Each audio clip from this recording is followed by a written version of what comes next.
En Palestine, chaque olivier déraciné est une page d'histoire brûlée. Depuis 1967, plus de 800 000 de ces arbres centenaires, gardiens silencieux de l'identité palestinienne, ont été volés, broyés ou réduits en cendres par les bulldozers israéliens. Derrière ces chiffres se cache un écocide méthodique, une tentative d'effacer la mémoire d'un peuple, menée au nom d'une occupation qui cherche à anéantir jusqu'aux racines du vivant. C'est en tout début d'année 2025 qu'un olivier millénaire du quartier de Cafre roman de Tulkarem a été déraciné par un bulldozer.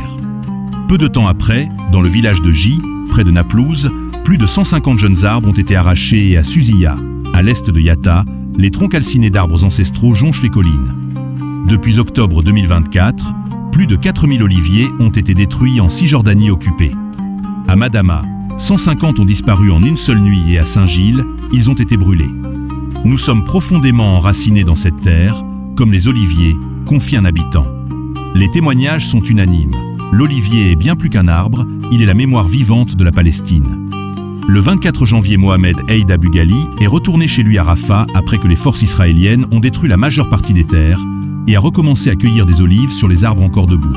L'absurdité militaire de cette destruction révèle une obsession. L'entité née en 1948 semble vouloir effacer tout ce qui la précède en Palestine. Un soldat israélien, Omer Shem Tov l'admet, l'olivier est plus vieux que notre État.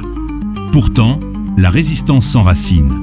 Face aux menaces de déplacement forcé, une Palestinienne de Gaza promettait « Je m'attacherai à un olivier plutôt que de fuir, car ses racines plongent dans un passé que l'occupation ne pourra jamais ensevelir. »